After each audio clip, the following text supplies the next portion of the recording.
Suspected drone attack in Abu Dhabi kills 3, wounds 6. Emirati police say a suspected drone attack may have sparked an explosion that engulfed 3 oil tankers in Abu Dhabi and another fire at an extension of Abu Dhabi International Airport that killed 3 people and wounded 6. 3:19. Dubai, United Arab Emirates. A suspected drone attack by Yemen's Houthi rebels targeting a key oil facility in Abu Dhabi killed 3 people and sparked a separate fire at Abu Dhabi's International Airport on Monday, police said. Police in the United Arab Emirates identified the dead as 2 Indian nationals and 1 Pakistani. It did not identify the wounded, who police said suffered minor to moderate injuries at an industrial area where Abu Dhabi's state-owned energy company runs a pipeline network and an oil tanker storage facility. 3 transport tankers caught fire at the facility, while another fire was sparked at an extension of Abu Dhabi International Airport.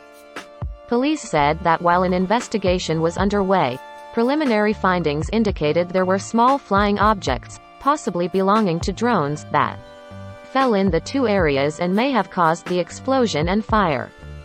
They said there was no significant damage from the incidents, without offering further. Meanwhile, Yemen's Houthi rebels claimed they were behind an attack targeting the United Arab Emirates on Monday, without immediately elaborating. The Iranian-backed Houthis have claimed several attacks that Emirati officials later denied took place. The incident comes as Yemen's years-long war rages on and as an Emirati-flagged vessel was recently captured by the Houthis.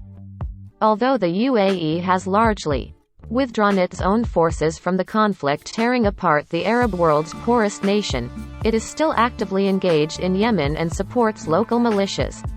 They're fighting the Houthis.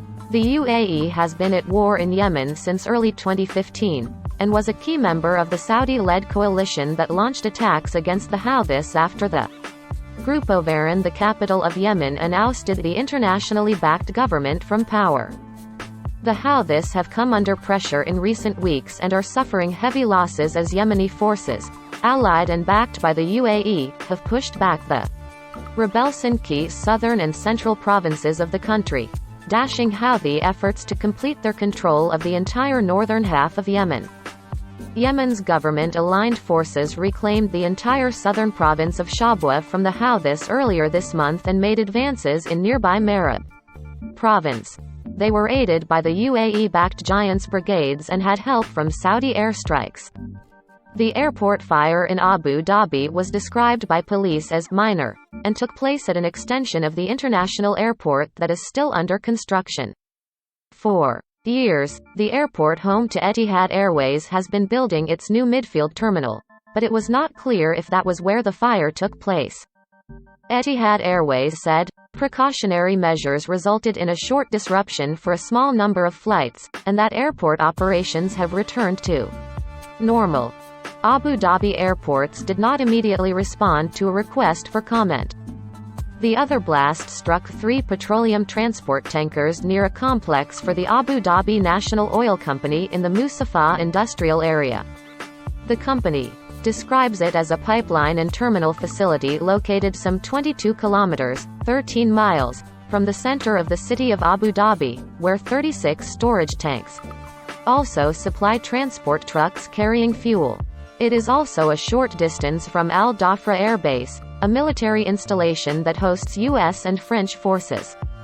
The location of the ADNOC facility where the tankers caught fire is approximately 1,800 kilometers, 1,100 miles, northeast of Sada, the Houthis stronghold in. While Emirati troops have been killed in the war in Yemen, the conflict so far has not directly affected daily life in the wider UAE, a country with a vast foreign workforce that is also home to Dubai, a glitzy city of skyscrapers and 5-star hotels. The incident comes as South Korea's President Moon Jae-in is visiting the UAE. During a meeting with Emirati Prime Minister and Dubai ruler Sheikh Mohammed bin Rashid Al Maktoum on Sunday, the 2 countries reportedly reached a preliminary deal valued at some $3.5 billion sell mid-range South Korean surface-to-air missiles to the UAE. At an event attended by the South Korean president earlier in the day, Emirati Energy Minister Suhail Masroueh declined to comment on the explosion at ADNOC's facility, saying only that police would provide updates on their investigation. The Houthis have used bomb-laden drones to launch crude and imprecise attacks aimed at Saudi Arabia and the UAE over the course of the 6-year-long war. The group has also launched missiles at Saudi airports, oil facilities and pipelines, and used booby-trapped boats for attacks in key shipping routes. Though there have been civilian deaths in Saudi Arabia from some of these attacks, the overwhelming number of civilian deaths in the conflict have been in Yemen.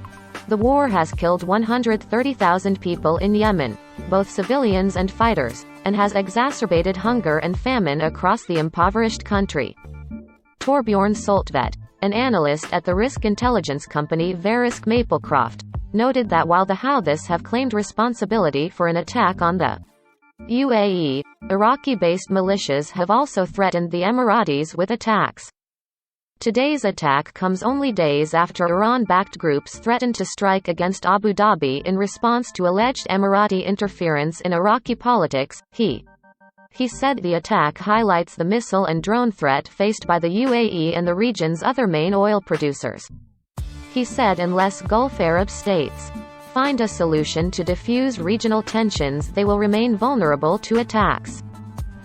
Associated Press writers Isabel Debray and John Gambrell in Dubai and Sami Magdi in Cairo contributed to this report.